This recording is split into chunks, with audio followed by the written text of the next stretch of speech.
شروع کرتی ہوں اللہ کے نام سے جو بڑا مہربان نہایت رحم کرنے والا ہے۔ جب حضرت محمد صلی اللہ علیہ وآلہ وسلم معراج کے سفر پر تشریف لے کر جا رہے تھے تو راستے میں ایک آدمی کھڑا تھا۔ اس نے حضرت محمد صلی اللہ علیہ وآلہ وسلم کو آواز دی تو حضرت جبرائیل علیہ السلام نے کہا کہ یا رسول اللہ، آپ اس بندے کی طرف متوجہ مت ہوں۔ کچھ دیر کے بعد حضرت محمد کو ایک عورت نے آواز دی تو حضرت جبرائیل علیہ السلام نے حضور اکرم صلی اللہ علیہ وآلہ وسلم سے فرمایا کہ یا رسول اللہ، اس عورت کی طرف متوجہ مت ہوں۔ کچھ آگے گئے تو 3 آدمیوں نے رسول اللہ صلی اللہ علیہ وآلہ وسلم کو سلام پیش کیا۔ اس بار حضرت جبرائیل علیہ السلام نے فرمایا کہ یا رسول اللہ، ان آدمیوں کے سلام کا جواب دیجئے۔ حضور نے پوچھا، جبرائیل ایسا کیوں ہے؟ پہلے ایک آدمی اور عورت ملے تو آپ نے کہا کہ ان کو جواب مت دو، اور اب یہ آدمی ملے ہیں تو آپ نے کہا ہے کہ ان کے سلام کا جواب دو۔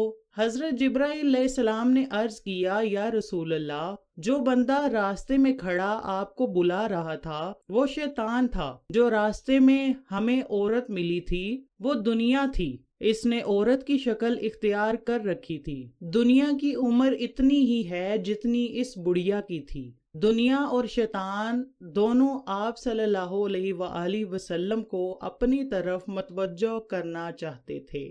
وہ جو 3 آدمیوں نے آپ کو سلام پیش کیا تھا وہ حضرت ابراہیم علیہ السلام، حضرت موسیٰ علیہ السلام اور حضرت عیسیٰ علیہ السلام تھے۔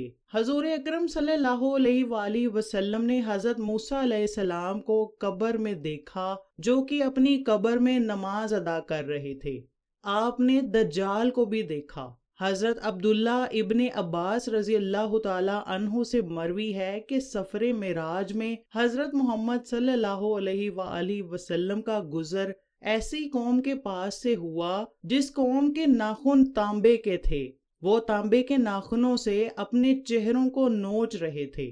حضرت محمد نے حضرت جبرائیل علیہ السلام سے پوچھا کہ یہ کون لوگ ہیں؟ حضرت جبرائیل علیہ السلام نے فرمایا کہ یہ وہ لوگ ہیں جنہوں نے دنیا میں رہ کر غیبت اور چغل خوری کی تھی۔ اسی طرح نبی اکرم صلی اللہ علیہ وآلہ وسلم نے ایک شخص کو دیکھا جو نہر میں تیر رہا تھا۔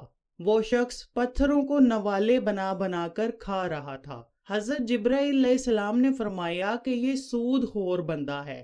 اس کے بعد حضور اکرم نے ایسے بندے دیکھے جو ایک ہی دن بیج بو رہے ہیں اور فوراً اپنی فصل بھی کاٹ رہے ہیں۔ کھیتی کاٹنے کے بعد ان کے کھیت پھر سے سرسبز ہو جاتے ہیں جیسے پہلے تھے۔ یہ ماجرا دیکھ کر حضور صلی اللہ علیہ وآلہ وسلم نے حضرت جبرائیل سے پوچھا کہ یہ کون سے لوگ ہیں، ان کا کیا قصہ ہے؟ حضرت جبرائیل علیہ السلام نے جواب دیا کہ یہ اللہ تعالیٰ کی راہ میں جہاد کرنے والے لوگ ہیں۔ ان لوگوں کی ایک نیکی کا اجر 700 گنا سے بھی بڑھ جاتا ہے۔ یہ لوگ جو کچھ بھی خرچ کرتے ہیں اللہ تعالیٰ ان لوگوں کو ان کی سوچ سے بھی بہتر عطا کرتا ہے۔ سفر معراج کے دوران ایسے لوگ بھی دیکھنے کو ملے جن کے سر پتھروں سے کچلے جا رہے تھے۔ ان کے سر پتھروں سے کچل کر دوبارہ اپنی حالت میں واپس آ جاتے تھے۔ یہ وہ لوگ تھے جو فرض نمازوں میں سستی کرتے تھے۔ یہ لوگ نمازیں وقت پر ادا نہیں کرتے تھے۔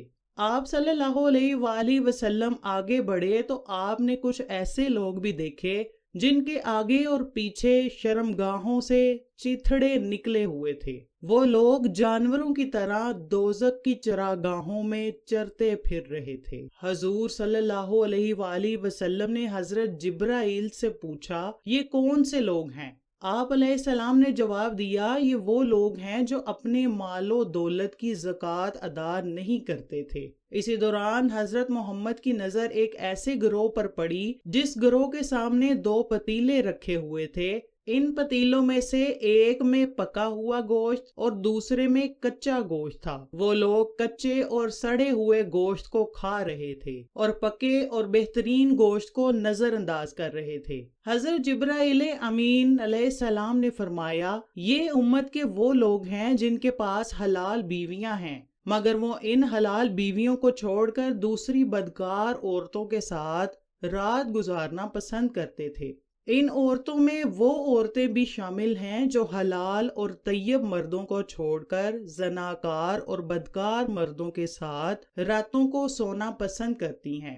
اس کے بعد حضور اکرم صلی اللہ علیہ وآلہ وسلم کا گزر ایک مکڑی کے پاس سے ہوا۔ اس مکڑی کی خاص بات یہ تھی کہ جو کوئی بھی اس مکڑی کے پاس سے گزرتا تو مکڑی اس شخص کو چیر پھاڑ دیتی تھی۔ آپ کے دریافت کرنے پر بتایا گیا کہ یہ آپ کی امت کے وہ لوگ ہیں جو راستوں میں چھپ کر بیٹھ جاتے ہیں اور جو بھی ان کے پاس سے گزرتا ہے ان کو لوٹ لیتے ہیں۔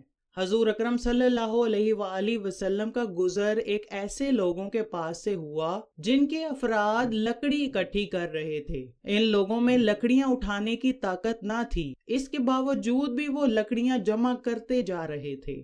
آقائے دو جہاں نے حضرت جبرائیل علیہ السلام سے پوچھا کہ یہ کون سا گروہ ہے؟ حضرت جبرائیل نے جواب دیا کہ یہ وہ لوگ ہیں جن کے پاس لوگ اپنی امانتیں رکھواتے تھے تو یہ ان امانتوں میں خیانت کرتے تھے، اس لیے یہ اپنا بوجھ بڑھا رہے ہیں۔ اس کے بعد حضرت محمد کا گزر ایسے لوگوں کے پاس سے ہوا جن کی زبانیں لوہے اور کینچی سے کاٹی جا رہی تھی۔